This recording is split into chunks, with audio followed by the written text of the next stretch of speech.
on December 12th. Disney Plus invites you to go behind the scenes with Taylor Swift in an exclusive 6-episode docuseries. I wanted to give something to the fans that they didn't expect. The only thing left is to close the book. The end of an era. And don't miss Taylor Swift, The Eras Tour, the final show, featuring for the first time the Tortured Poets Department. Streaming December 12th, only on Disney Plus.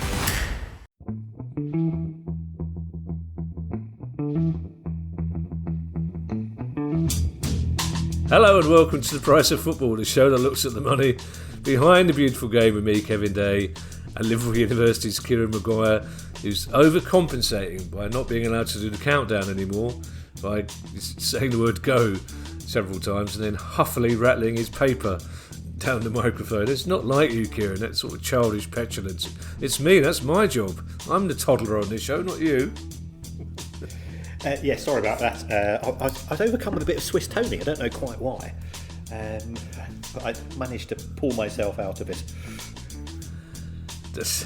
I'm saying nothing. It's Newsday, Kieran. Those people expecting an in-depth discussion of the Chelsea story will be slightly disappointed because we've already done one. We did one about an hour after it came out. Yeah, so we did that on Monday. In fact, this is our third pod of the week. We are like the fourth emergency service, Kieran, when it comes to football finance. You'll be getting text messages from Romesh saying you're overdoing it. Mention that. I'm almost on. I don't think Romesh's mum has got a podcast. I'm sure he'll rectify that. It's about the only medium she's not working on currently at the moment. We're recording this early, Kieran. We're recording this on Monday. For the reasons I'm not. It's probably not a good idea because I'm probably not strong enough, and Palace will probably lose. But I wouldn't forgive myself if we got into Europe and then got knocked out without me seeing them actually in Europe on the continent. Absolutely. Yeah, you'll have a whale of a time. I'm looking forward to it. You'll love every second of it. I'm going to Larnaca, which, according to you, is awash with Russian money launderers. It is. Yes, I used to teach in Larnaca. I've taught in quite a few places, as you may be aware. And it was always intriguing that I was teaching accountants, but the number of people I was teaching who were Russian or Belarusian. And if you go for a meal in Larnaca, in particular in Cyprus, you will find the menus are in Greek, of course, English, hardly surprising, and then Russian. Because it's very attractive. You don't need a visa if you're Russian to go to Cyprus. And yes, it is fair to say that the Cypriot banking system is not unfamiliar with Russian money.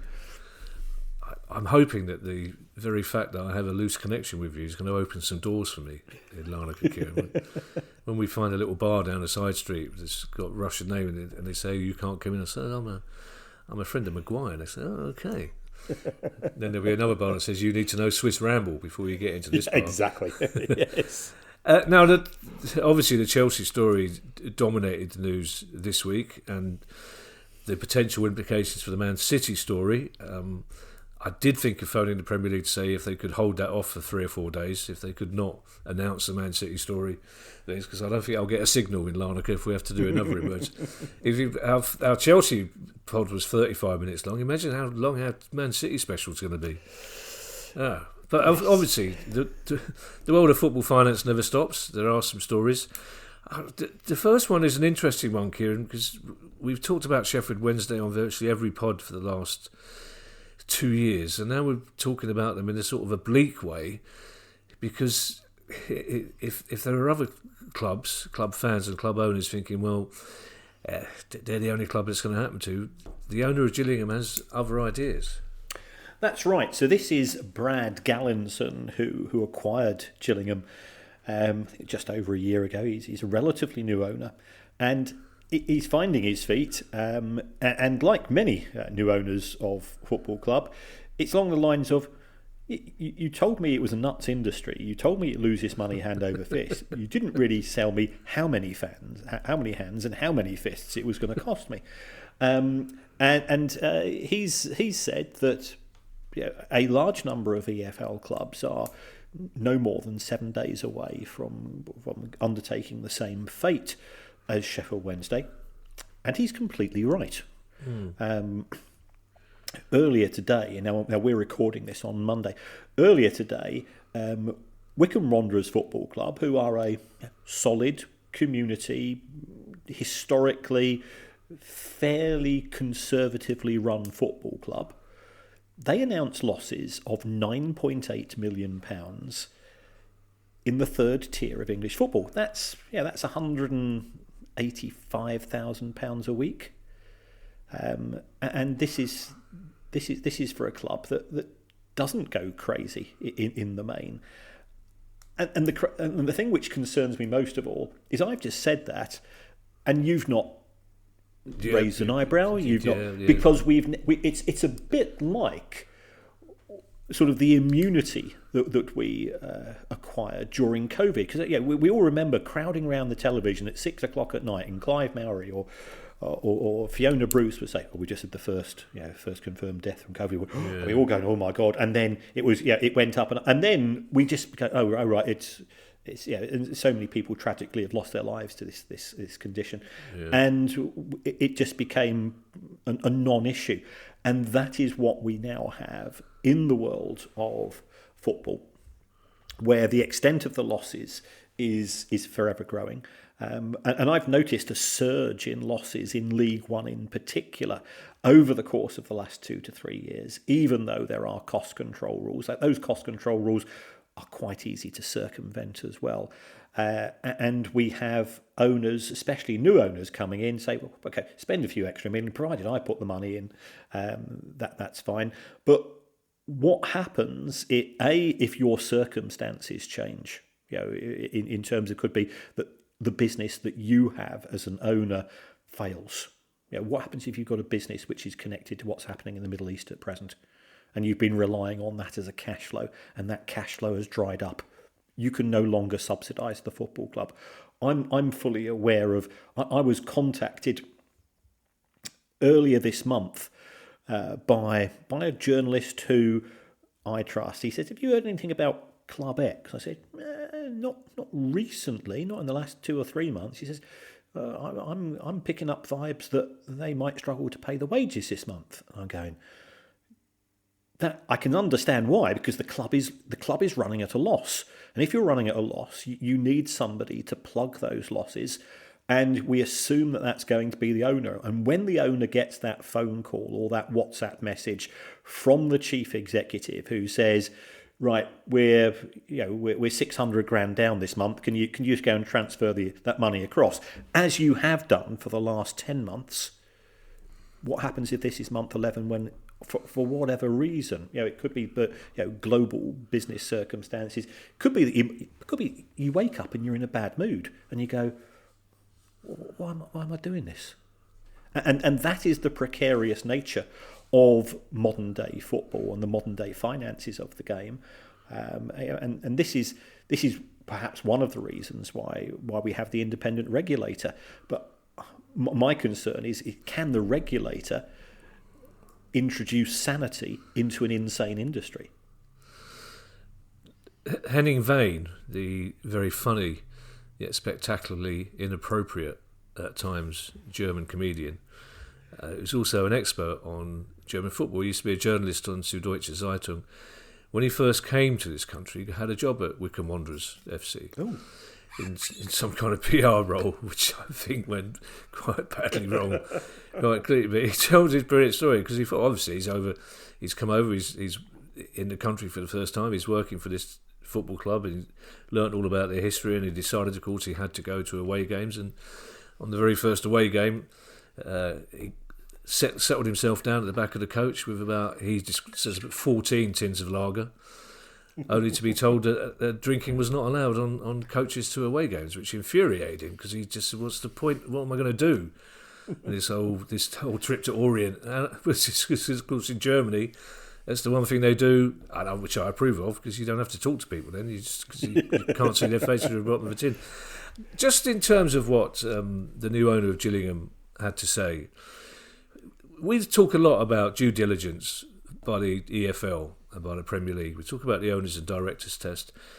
It does occur to me sometimes, Kieran, that the same due diligence isn't always done by the owners of football clubs, because it shouldn't come as a surprise to Hank. A bit of cursory research, listening to our pod, is all it would take for him to discover to buying a football club in this country is not a way to make money. And it just seems odd to me that he suddenly decides or suddenly realises the business model simply doesn't work. And it's funny in a way, the idea of this baffled American going, what the but in a way it's also not. If you're a Gillingham fan, the last thing you want to hear is your owner going, I didn't know I was in for this much money. I don't even know if I've got this much money. You're absolutely right, but it's a bit like if you're in a strange town and half a dozen people say to you, don't go in that pub, mate, really wouldn't recommend it, and you go, it can't be as bad as they're making out, they're just pulling my leg, and you go in, and then it's one of those pubs where you get asked a question where every single answer is wrong and is going to get you a smack in the face. And that is football. I have quite a few conversations with prospective buyers of football clubs, and I always say to them, why are you doing this? And they say, well, yeah, look how much money Rob and Ryan have made at Wrexham, but they've made money because they're Rob and Ryan. Look how much money John Henry's made at Liverpool. Liverpool's a global brand. You're trying to buy such and such a club in League Two, which is playing in front of 2,800 people, and is a relatively small town. And I don't want to be rude, mate. Your background is in aviation piping, and people aren't interested in aviation piping, so therefore you're not going to be the next Ryan Reynolds. I remember an away game, Wolverhampton, a long time ago. We got off and we asked one of the ticket porters, I said, what are the friendly pubs? And he said, just a couple. He said 3 or 4. We'll let you in, away fans, as long as you're sensible. There's the Butcher's Arms. Whatever you do, don't go anywhere near the Butcher's Arms. Do not go to the Butcher's Arms. Cut to 5 minutes later, me saying to the other 10 lads, why are we heading for the Butcher's Arms? Yes. He specifically said, we got to find out what it's like. Well, I think he's given us a clue as to what. Yes. And he was absolutely right. As the wonderful Mark Hurst used to explain about his local, when you go to a pub that's got the dartboard on the toilet door, you know you're in trouble. And it's like, why are we hiding our scarves? As soon as we open our mouths in this place, they're going to know we're not from. Exactly. This is a new name on us, Kieran. We have never ever talked about Radcliffe FC, who are in the 6th tier of English football. Unfortunately, it's the nature of the beast on this show that when we do talk about a club, it's not good news. Yes, for people that don't know me, I have a subscription to a website called Companies House, and that puts out all of the financial and governance data for every single company in the UK. And I feel duty bound to say, by the way, that over the course of the last weekend, they had a glitch, or they had a huge flaw in Companies House website, which allowed anybody to go and change the details of any company in the UK, which is quite an astounding screw up. Like Wikipedia. Yes, you could effectively Wikipedia every company, and you could have had. When I found out, I'll be honest, I was tempted. I was tempted to go on to the accounts of at least 1 or 2 Premier League clubs and say new director appointed, Wiley Coyote, and similar. But I didn't, Kevin. I'm professional. I'm just trying to imagine the look on Steve Parrish's face. We went, hang on a second, we had 38 million quid in the bank yesterday. What's happened to? Where's that gone? But I go down as far as National League North and National League South. And one club, and a lot of these smaller clubs, there's not a lot of information coming out about them. And even me, who spends far too much time on social media, I can't see much traction there. But Radcliffe Borough, they lost £800,000 in a year and this is for a club in the sixth tier of English football.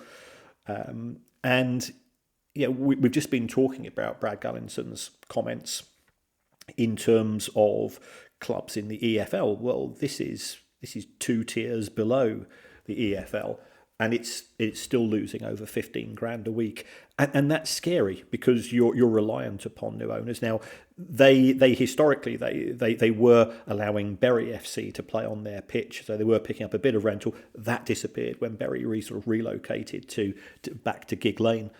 But even so, it is really scary when you start to see these numbers, because who is going to find £15,000 a week to fund a local football club, which, if it disappeared, for 99.9% of the population, they wouldn't be aware of it or they just shrug. But for the people of Radcliffe FC and the town, it's our escape, Kevin. The world has never been. We're both gentlemen of a certain age. I cannot recall at any point in time in my life, and we lived through the 3-day week, and we lived through the 80s when times were tough. But things have gone off the scale at present, and football is our one form of escape from all of that drudgery, from all of that numbing news. And that's why it is a cause for concern. Now, if there's somebody local that clearly there is, if there's somebody local that's putting in that money, that's great. But you do wonder how long they intend to carry on with such an approach. The trouble is, Kieran, it's not surprising news, as you say. It's now possible for our club members, for not very much money a month, to listen to all our previous episodes if they so wish. One of which was an interview we did towards the end of last year with the owner of Finalissima Town. Young entrepreneurs, made a lot of money in young people's internet stuff that you and I pretended to understand when he got very enthusiastic at the start about it. But it was one of our most interesting interviews. He's very open and very honest. But one of the things he talked about was the amount of money being spent on wages and fees by clubs in the 6th and 7th tier of English football, and the money being lost by wages and fees at that level of football. We spoke to the owner of Chelmsford City, who's in the 5th or 6th tier, who said a similar thing. The only difference between them and Brad at Gillingham is that they both expected that. They just didn't fully expect the extent of the losses. So when we're hearing from those two club owners that you've already said that the basket case has been sort of handed down from the Championship to League One, so it's just getting further and further down. And we joked in our book, the Price of Football book, about starting a football club at Sunday League level and that having financial problems. But it seems, I don't think we're far away from talking about Sunday football teams having financial problems. And our next story takes us to Swindon Town, who have lost what appears to be a fairly derisory sum compared to Premier League teams, but it's still an awful lot of money for a club at that level of football. Yeah, how many people do you know have got £2.5 million going spare each year? Producer guy, Jonathan Ross, Jimmy Carr probably, and he keeps most of it. So yes. Fair enough. There's a couple, but no, I don't know. The bloke who runs the Parsons Arms, I don't think he's far short, really. Not many. Yeah, and this is the concern. Swindon Town, again, a club which 3 or 4 years ago we were talking about on a regular basis, and we had Rob from the trust in those days on the show because the fans were concerned about a previous owner. Well, they've got a new owner, but the finances have not improved, and if you are continuing to put money into football, there comes a point in time where you look at the numbers and you say, it's not getting any better. I'm getting loads of abuse from fans because we're not being successful on the pitch. I need to find somebody else to take over. And football has survived because of what we refer to as the bigger fool theory, that there's always someone else willing to come in and say, yeah, I see what you've done wrong, but I'm a successful entrepreneur, I'm a successful businessman, I'm a philanthropic American superstar, or whatever I'm going to be. I know how to turn that around. And there's an awful lot of people who say 18 months later, I just didn't know what I was letting myself in for. And whilst we've still got that long line of people willing to come in, but if the asking price to buy into a lower league football club, if that was £2,000 a week 5 years ago, and it's now £10,000 a week, well, there's by definition there's far fewer people with £10,000 a week to go spare, and in the case of Swindon Town, it's £50,000 a week, and that's £50,000 a week for the fourth tier of English football. And again, we're just shrugging it off as if it's just part of everyday life. It would not occur in any other industry where 90% of the participants in the industry are loss-making and are reliant upon philanthropists, lunatics, hedge funds with malevolent intent, and so on to carry on running the organisations.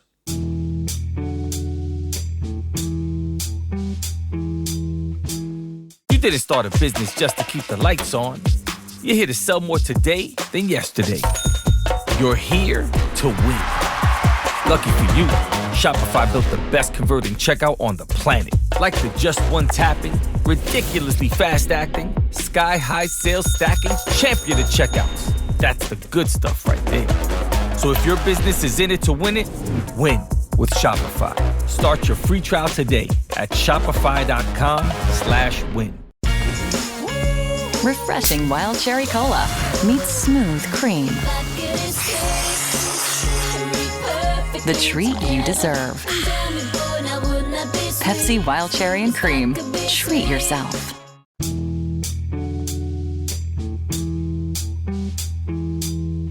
It seems to be the theme of the week, doesn't it? I didn't know what I was letting myself in for. But perhaps you and I, Kieran, could, we'll have to include producer Guy because he listens to this now, doesn't he? So, but perhaps the three of us could come up with some kind of, I don't know, some kind of package for prospective football owners. So I could sort of tell them about the kit and the other clubs that they hate, and you could tell them not to buy the football club, essentially, basically. It's the nature of football, Kieran, isn't it, that all Spurs fans and all newspapers now think that off the back of a deserved point at Anfield, they are not only staying up, will probably qualify for Europe next season now. Everything's turned around, it's all done, it's fine, let's move on, nothing to see. It's also the nature of the beast that somebody has to be to blame, and not entirely surprisingly, perhaps the ex-chairman, perhaps the man who's been running the club for 10 years is no longer there. Perhaps he's to blame, according to some people. Yes, but when the new chief executive criticises the former chairman and chief executive, and so this is Vinay Venkatesham. So he's been critical of the Daniel Levy era of Spurs, and you then go, hold on, Mr. Venkatesham, he spent 14 years at Arsenal.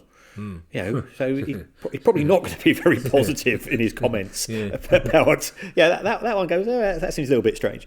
And then you go. This is classic corporate behaviour.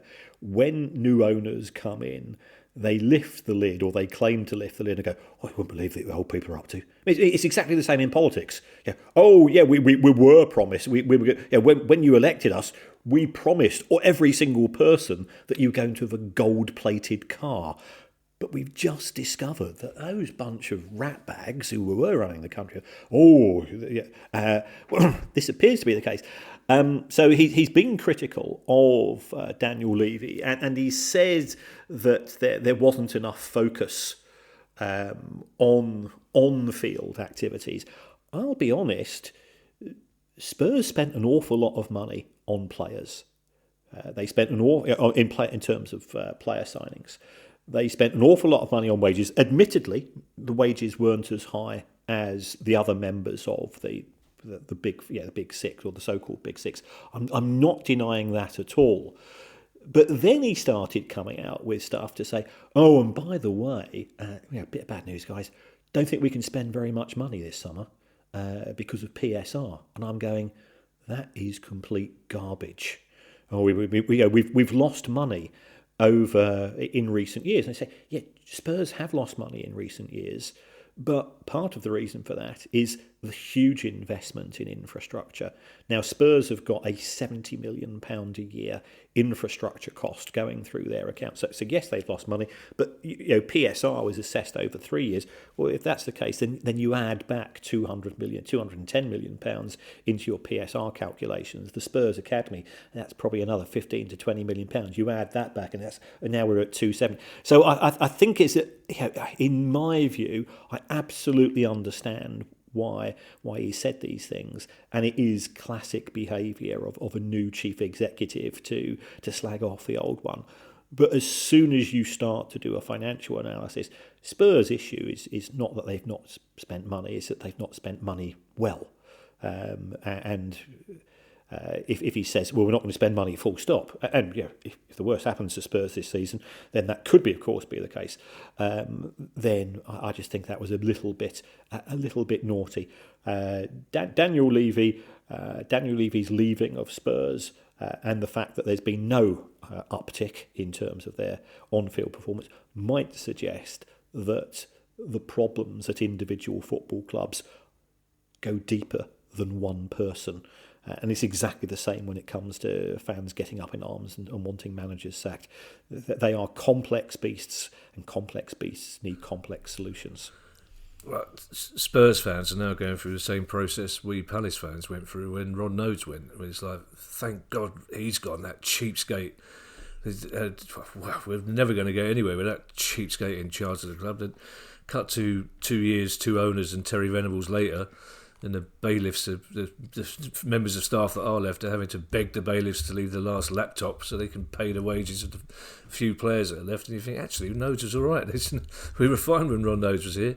An interesting story from Birmingham City Women, Kieran. Yes. Birmingham City Women's Football Club was originally owned by Birmingham City Football Club, which then sold its shares to a company called Shelby Co., which I instantly like the thought of, because I'm a huge fan of Peaky Blinders. And don't take this the wrong way. When you are enjoying your match in Larnaca on Thursday night, I'm going to watch the Peaky Blinders movie with the Baroness at the Picture House. And I'm giddy with excitement. I think it's one of the most well-written, well-delivered programmes I've ever seen. So it's great that they picked up on that, the new owners. But Shelby Co. has sold its shares in Birmingham City Women's Football Club to a company called BCWFC Holdco. And BCFC Holdco has precisely £1 invested in it. So people say, well, hold on, this seems a bit strange. This new company, which has been set up with just one share of £1, it will have bought Birmingham City's women's team ultimately from the men's team. The men's team will have made a handsome profit on the deal, as we have seen with Everton, as we have seen with Chelsea, as we have seen with Aston Villa and elsewhere. And that money will go into Birmingham's men's team's PSR calculation for this season, when of course they're in the Championship. And that is perfectly within the rules. If people say it's not the right way to do it, blame the people that write the rules, not the people that apply the rules, is always my view. And that's why I've always defended Chelsea on amortisation and selling the women's team to themselves. They didn't make the rules. And when I talk to some of our secret lawyers, and I've had a few messages in the last week or so, as they always point out to me, the big mistake you make, Kieran, is that you describe things as loopholes. They're not. They're rules. They might be poorly drafted rules. They might be rules which are easy to circumvent, but blame the people that write the rules, not the people that utilise the law to avoid what other people consider to be justice, because one person's justice is not everybody's. I'm afraid to say, Kieran, I've never seen Peaky Blinders. The reason being that so many people have told me I have to watch Peaky Blinders, and you know what I'm like. I've sort of seen it. Yes, I do know what you're like. Yes. I've sort of seen it because I've been to away games at West Ham and Millwall, and there's plenty of Tommy Shelby lookalikes. They're bouncing up and down, indeed, yes. bouncing up and down, frothing at the mouth with their peaky, although their peaky caps and their well, they look more like Toad of Toad Hall than Tommy Shelby, to be perfectly honest. For Scottish football fans of a romantic bent, Kieran, will be happy to hear this news, I think. Yes, this is Clyde Football Club. Now, Clyde were originally playing in Glasgow. They spent 28 years at the Broadward Stadium in Cumbernauld. Isn't that one of those places where you send in your tax return? One of those sort of weird... It is. I'm pretty certain I've sent a VA. I can also tell you what the motto is of the town of Cumbernauld. You know, you drive into a town and it will say whatever, it's, you know, the Garden City or whatever. The motto of Cumbernauld is, what's it called? Cumbernauld. That's what it says on the road signs when you go into Cumbernauld, which is a very cheery message. What's it called, Cumbernauld? It's a sort of new town, but yes, there is an HM. Of course, so I know a lot of my geography through various HMRC offices, Kieran. Yes, but yes. So they spent 28 years in Cumbernauld. They currently play at New Douglas Park in Hamilton, where they've been for the last 4 seasons. But they are now aiming to move back. They're owned by the local community foundation, one of those fantastic organisations full of people with the kindest of spirits who want to have a community club to support. And it looks as if they will be coming back. Ideally next season, I think it would be to somewhere called the Stepford Football Centre, and we wish them all the best. If they want a live show from 2 slightly less than young people to help celebrate, I'm sure we could rock up to Glasgow and deliver one. I tell you what, Kieran, it would be the sort of rascal thing we do. If we do go to Glasgow, everybody else goes to Celtic or Rangers. No, we'll go to Clyde. That's what we'll do. Yes, that's how we rock, basically. We'll probably sell out Clyde. That'd be perfect. It's one of the things I love about this podcast, Kieran, is that we can, unlike Talk Sport or 5 Live, we can segue seamlessly between Clyde FC and Barcelona. And Barcelona have a new president, same as the old president, who's been re-elected by promising them everything, basically. Yes, this is Laporta, who has been re-elected. I think the last time he became the club president, he got 54% of the votes. This time, he has got 68% of the votes. Now, this is Laporta, who, according to El Confidencial, he paid €750,000 to the referee's organiser's son over a 4-year period. Did he? Why? Yeah. Perhaps he just liked him. Yeah, perhaps he was just helping him along in life. A fairly controversial figure. He's also been responsible for the strategy of the economic levers of Barcelona Football Club, which have resulted in Barcelona receiving large sums of money for selling their future. So they now only get 51% of the money from the stadium tours and 51% from the in-house TV station and so on. So this has put them at a financial disadvantage, but I'm not party political, as you know. One observation I've made in recent years is if you promise people the world, they'll believe you. Yeah. So he says, vote for me and we will be unstoppable. Well, I'm not sure that is the case.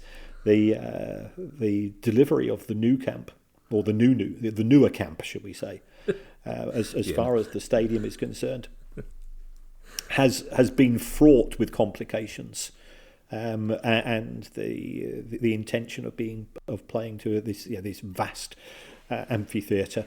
It's not at full capacity yet. It's been quite messy. There's been fallouts with local authorities and other bodies in terms of getting licences and safety approvals. And of course, when it comes to Laporta, it's nothing to do with me, Gov. Blame it on somewhere else. And that strategy is really successful in 2026, because people now vote on what they want to hear rather than facts. Facts are deemed to be old-fashioned, and he's got and this is an overwhelming victory. There's no doubt about it, and it was certainly democratic, but it does call into question what are we using as part of our decision-making process to make critical decisions. It was an overwhelming victory, Kieran, but it wasn't an Infantino overwhelming victory. Infantino would be laughing at 61%, a mere 61%. Having seen a lot of the wonderful Sarah Millican live, Kieran, I think perhaps best if we don't call it the new camp. It's best if we could just stick to the new camp. Because the new... Sorry, I didn't mean to. I know you didn't mean to. But yes, I love Sarah too. Yes. She's the most. Should have put that. She's the most wonderful woman. And he says, he's quite right when he says Barcelona will be unstoppable. You can't stop them spending money they haven't got, which is part of their problem, isn't it? Yes, absolutely. Our last, it does make you wonder. Because the La Liga cost control rules are pretty stiff, and they have caused Barcelona problems in recent years. How are they going to match the level of expending that Real Madrid can manage? Our last two stories, Kieran, are about a game that will go ahead and a game that won't go ahead. And first of all, the World Cup in Boston. There's a new World Cup story every week, Kieran, and your heart sinks every time. But I suppose this is sort of good news. Boston's a lovely city. Yeah, but Boston's an absolutely brilliant city, and it was nominated to host some of the matches for the FIFA 2026 World Cup. And then there's been, and we have covered this story before, as part of the big beautiful bill, the US federal government agreed to provide, I think it's around about $625 million of funding for individual cities to allow them to organise transport, to organise security, and so on. And those individual cities, the local authorities, have been moving ahead with that particular aim, but the government has forgot to pay them. So there's been a bit of a standoff, but it looks here as if Boston have effectively faced down the federal government to such an extent that money has now been guaranteed, and on the back of that, the Boston effectively municipality, which was saying, well, if you're not going to pay us, then we ain't going to host the games, and we're going to leave it to you to reorganise. And this was a game of who blinks first. And of course, you've got Gianni Infantino in the background. All of a sudden, has just disappeared because when tough decisions have to be made, he's nowhere to be seen. But if Boston had pulled out, how are you going to find that alternative place? Because it might be a different number of seats. You've already sold individual tickets. People have bought flights and booked hotels in good faith.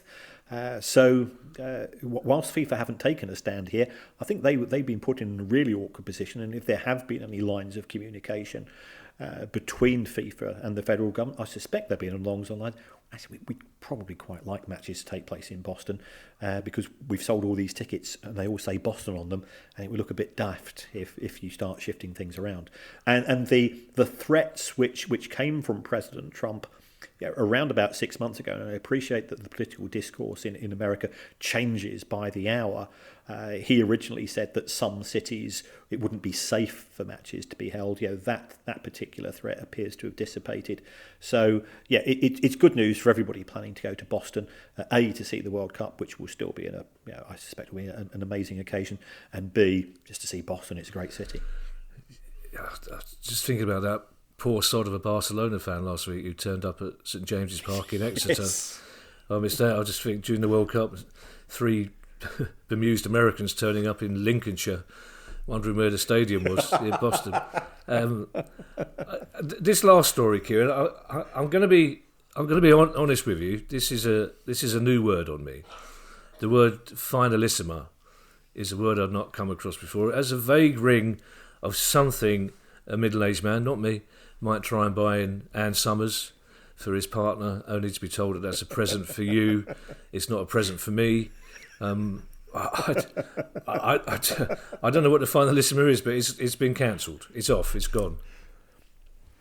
Yes, the Finalissima is the champion of champions games. It's between the winners of the Euros and the South American equivalent.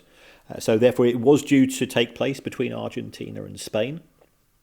I've seen similar in women's football, and it's a strange match. It's a bit like the Confederations Cup. Yeah. In the sense that there's not a huge amount of excitement over it, but it allows countries to say that we are the best of the best. But we go, hold on, we've got a World Cup for that. So it does. But it was due to take place. I think it was due to take place in Riyadh or Dubai or Qatar. I have to excuse my geographical. I've been quite busy with a Chelsea story in the last few hours, so I haven't got all of my notes in front of me. Yeah. But because of the war in the Middle East, FIFA, again, praising FIFA for making a sensible decision, have made the sensible decision that this is not safe for individuals whilst there's an ongoing conflict taking place and people are losing their lives. And therefore the match is cancelled. I can't think anybody going anything more than a half-hearted shrug. Oh well, let's move on.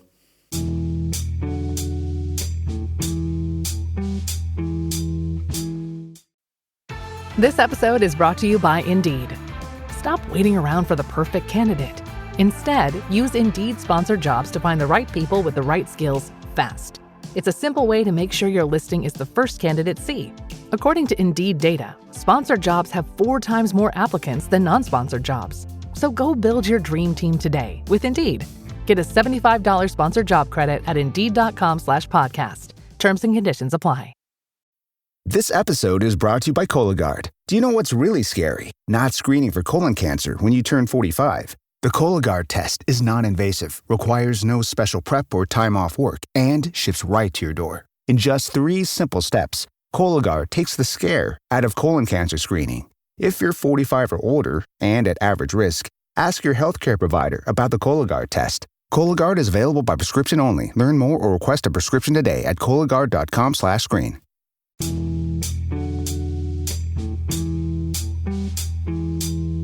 Don't forget you can now join our Price of Football Club, where you'll get ad-free listening, access to our full back catalogue, bonus episodes, Zoom quiz invites and more.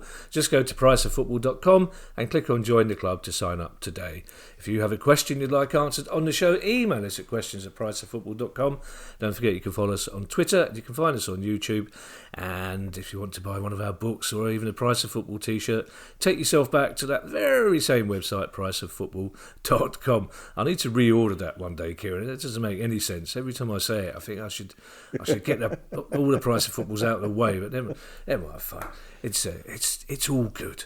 We'll be back on Tuesday with our questions pod. In the meantime, I shall hand you over to Mr. Kieran Maguire for his customary farewell. I think if Ann Summers did a Finalissima range of Price of Football gear, I think that could sell very well. For men of a certain age, I think there's an untapped market there. Possibly. Or possibly it's But- untapped for a reason.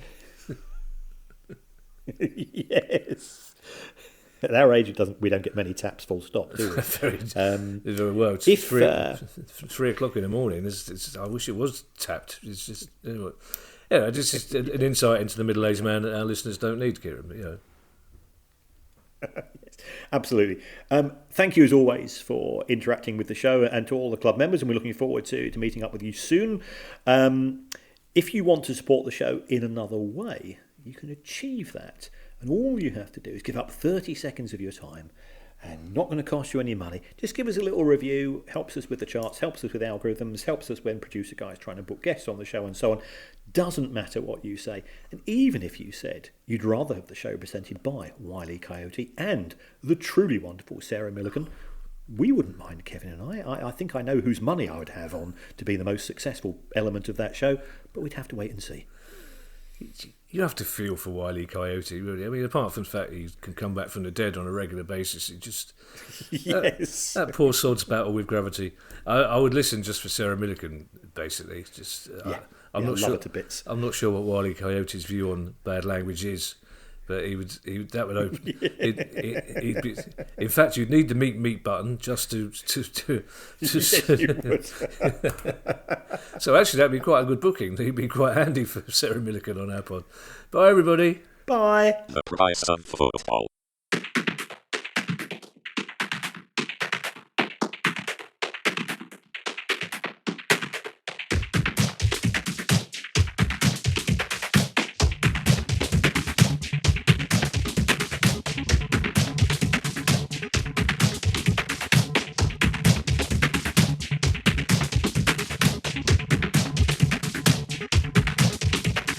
The price of football.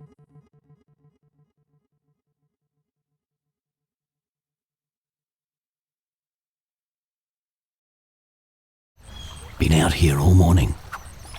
Not a single bite. Guess the fish finally figured it out. Just like hackers do when Cisco Duo's on guard. With Duo's end-to-end phishing resistance, every login, every device, every user stays protected. No hooks, no catches, no bites. Cisco Duo. Phishing season is over. Learn more at duo.com.